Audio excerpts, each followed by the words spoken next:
രാജ്യത്തിൻ്റെ ചരിത്രത്തിൽ ആദ്യമായി കുറച്ച് ദിവസങ്ങൾക്ക് മുമ്പ് രാജ്യത്തിൻ്റെ ആഭ്യന്തരമന്ത്രി നക്സലുകളുടെ സ്വർഗമെന്ന് വിശേഷിപ്പിക്കപ്പെടുന്ന ബസ്താപൂരിലും ബീജാപ്പൂരിലും നേരിട്ടെത്തി കൃത്യമായി തന്നെ മുന്നറിയിപ്പ് നൽകിയിരുന്നു. നക്സലുകൾക്ക് ജനുവരി 6-ന് 8 കോൺസ്റ്റബിൾമാരും ഒരു ഡ്രൈവറും ഉൾപ്പെടെ മാവോയിസ്റ്റ് ആക്രമണത്തിൽ കൊല്ലപ്പെട്ടിരുന്നു. അതിന് തൊട്ടു പിന്നാലെ ശ്രീ അമിത്ഷാ പറഞ്ഞത് ഇനി ഉള്ളത് തിരിച്ചടിയല്ല, തുടച്ചു നീക്കലാണ്.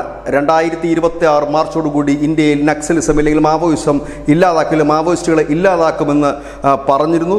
തിരിച്ചടി എന്നല്ല പറഞ്ഞത് അദ്ദേഹം, തുടച്ചു നീക്കുക എന്നാണ് പറഞ്ഞത്. മാപ്പർഹിക്കുന്നില്ല ഇവർ എന്നാണ് പറഞ്ഞത്.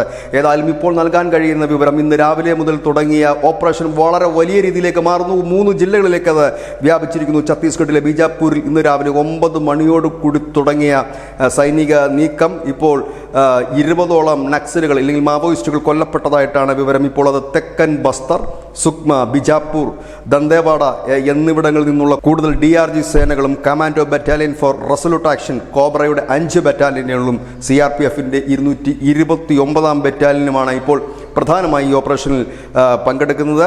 പൂജാരി കങ്കൻ, മർദ്ബാഡ തുടങ്ങിയ വനങ്ങളിലാണ് ഇപ്പോൾ ഓപ്പറേഷൻ പുരോഗമിക്കുന്നത്. അതായത് ഈ സൈനിക വാഹനങ്ങൾക്കും മറ്റും കടന്നു ചെല്ലാൻ കഴിയാത്തിടത്ത് 2 വീലറിലും മറ്റും സൈനികർ കൂട്ടത്തോടെ ഒഴുകിയെത്തുന്ന ഒരു ദൃശ്യങ്ങളാണ് അവിടെ നിന്ന് ലഭിക്കുന്നതും. ഏതായാലും പ്രേക്ഷകർക്ക് വേണ്ടിയിട്ട് ആ ദൃശ്യങ്ങൾ ഞങ്ങൾ ഈ വാർത്തയിൽ ഉൾപ്പെടുത്തിയിട്ടുണ്ട്. വലിയ രീതിയിലുള്ളൊരു പോരാട്ടം തന്നെ നടക്കുന്നു.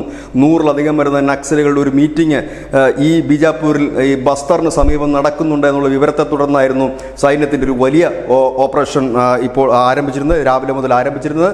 ഇപ്പോൾ ഈ കൊല്ലപ്പെട്ട മാവോയിസ്റ്റുകളുടെ എണ്ണം 20-ലേക്ക് എത്തിയിരിക്കുന്നു. അവരുടെ മൃതദേഹങ്ങൾ തിരിച്ചറിയാനുള്ള നടപടികളാണ് ഇപ്പോൾ മുൻപോട്ട് പോകുന്നത്. വലിയ രീതിയിൽ തന്നെ DRG സേനയും commando battalion for resolute action കോബ്രയുടെ ബറ്റാലിയനും CRPFും ഒക്കെ ചേർന്നുകൊണ്ട് വലിയ രീതിയിലുള്ളൊരു ഓപ്പറേഷൻ, ഹെലികോപ്റ്ററുകൾ അടക്കം ഉപയോഗിച്ചുകൊണ്ടും ചെറിയ റൂട്ടുകളിൽ പോലും കടന്നു ചെല്ലത്തക്ക രീതിയിൽ 2 വീലറുകളും മറ്റും ഉപയോഗിച്ചുകൊണ്ട് സൈന്യം നടത്തുന്ന വലിയ ഓപ്പറേഷനിൽ ഏതായാലും ഒരുപക്ഷെ നാളെ നേരം പുലരുമ്പോഴേക്കും ഈ കൊല്ലപ്പെടുന്ന മാവോയിസ്റ്റുകളുടെ എണ്ണം വലിയ രീതിയിൽ തന്നെ ഉയരുമെന്നാണ് ചില പ്രാദേശിക മാധ്യമങ്ങൾ റിപ്പോർട്ട് ചെയ്യുന്നു. ഒപ്പം തന്നെ രാജ്യം തലയ്ക്ക് വിലകിട്ട കൊടും ഭീകരർ ഉൾപ്പെടെ ഈ ഏറ്റുമുട്ടലിൽ കൊല്ലപ്പെടും.